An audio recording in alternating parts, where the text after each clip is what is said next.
আসসালামু আলাইকুম। আর একটি নতুন ভিডিও নিয়ে চলে আসলাম আপনাদের মাঝে।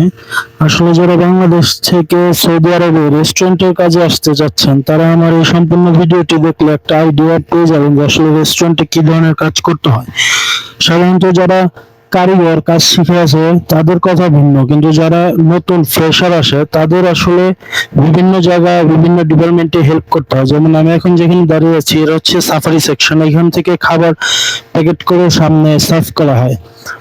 এই কাজটা করার জন্য এখানে হেল্প করতে হবে, আপনাকে খাবার প্যাকেট করতে হবে, পিছন থেকে খাবার এনে দিতে হবে। দেন এরকম করে হচ্ছে খাবারগুলো প্যাক করে সামনে সার্ভ করতে হবে। দেন এছাড়া আর আপনাকে যেখানে কাজের প্রয়োজন সেখানে কাজ করতে হবে। যেমন এখন আমি হচ্ছে এখানে চাপ থাকার কারণে দেখতে পাচ্ছেন দুজন বা তিনজন এখানে আমরা হেল্প করছি। দেন এখানে চাপ কমে গেলে বিভিন্ন অন্য জায়গায় যে আমাদের হেল্প করতে হবে অন্য সেকশনে।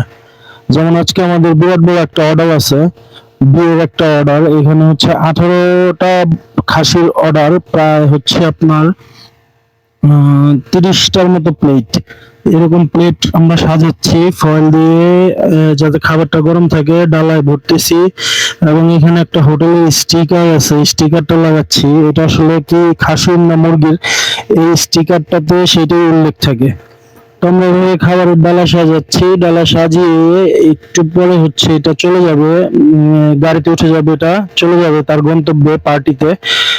আসলে সৌদিতে সাধারণত এরকমই হয়, কোনো হোটেল বা বড় রেস্টুরেন্ট থেকে তারা খাবার অর্ডার নিয়ে যায়। এখানে যেটা দেখছেন আমি টার্কিউসের কাপ সাজাচ্ছি। টার্কিউসটা মূলত এখানে মানুষ বিরিয়ানি বা খেপসার সাথে খায়। টমেটো, কাঁচামরিচ এবং আরেকটা পুদিনা পাতার মতো এই দেশে হয় পাতাটা, আমাদের বাংলাদেশে পাওয়া যায় কিনা আমি জানি না। সেই পাতার সংমিশ্রণে একটা সুপের মতো করা হয়। এটা এই কাপগুলো, ছোট ছোট কাপগুলোতে ভরে রেডি করতে হয়। দেন হচ্ছে এটার মুখ লাগিয়ে দিয়ে এটা রেডি রাখতে হয় প্রতিদিন রাতে তারপরের দিনের জন্য। এখানে আমরা অনেকগুলো কাপ বিছিয়ে নিয়েছি এবং সব রেডি করে ফ্রিজে রেখে দিব। এটা তারপরের দিন খাবারের সাথে সার্ভ করা হবে। প্রতিদিন এরকম করে বানাতে হয় এবং তারপরের দিনের জন্য রেডি করে রাখতে হয়, যাতে আমরা পরের দিন খাবারের সাথে এই জিনিসটা সার্ভ করতে থাকি। এটা জনপ্রিয় একটা খাবার। এই যে দেখছেন খাবারগুলো প্রায় আমাদের, এগুলো সবই অর্ডারের খাবার, প্রায় শেষের দিকে এটার কাজ। আমরা কিছুক্ষণের মধ্যে হচ্ছে খাবারগুলো গাড়িতে তুলে দিব। যারা আমার ইউটিউব চ্যানেল ও ফেসবুক পেজে নতুন, তারা সবাই সাবস্ক্রাইব ও ফলো করে পাশে থাকবেন। ধন্যবাদ।